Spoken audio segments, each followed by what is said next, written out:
नवी मुंबई आंतरराष्ट्रीय विमानतळाच्या टर्मिनल 1 वर छत्रपती शिवाजी महाराज यांच्या भव्य पुतळ्याचे अनावरण करण्यात आले। महाराष्ट्राचे मुख्यमंत्री देवेंद्र फडणवीस यांच्या हस्ते या पुतळ्याचे अनावरण झाले। हा पुतळा छत्रपती शिवाजी महाराज यांच्या अलौकिक नेतृत्व आणि दैदिप्यमान वारशाला दिलेली एक आदरांजली असून तो महाराष्ट्राच्या समृद्ध सांस्कृतिक वैभवाचे दर्शन घडवतो। या ऐतिहासिक सोहळ्याप्रसंगी राज्याचे वनमंत्री गणेश नाईक, महिला व बाल विकास मंत्री आदिती सुनील तटकरे, आमदार प्रशांत ठाकूर, आमदार महेश बालदी आणि माजी खासदार रामशेठ ठाकूर उपस्थित होते। तसेच भूमिपुत्र स्वर्गीय दिबा पाटील यांचे सुपुत्र अतुल पाटील, विभागीय आयुक्त रुबल अग्रवाल, सिडकोचे सहव्यवस्थापकीय संचालक शंतनू गोयल, नवी मुंबई आंतरराष्ट्रीय विमानतळाचे व्यवस्थापक यांच्यासह इतर वरिष्ठ अधिकारी मान्यवर उपस्थित होते।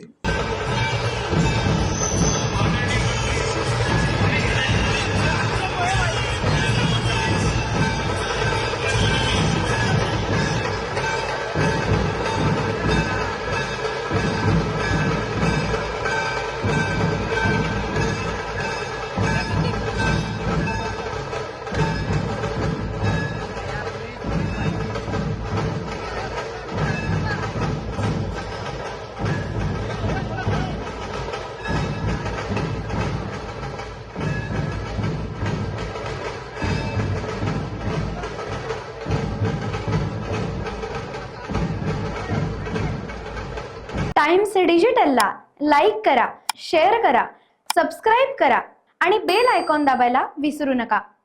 Times digital.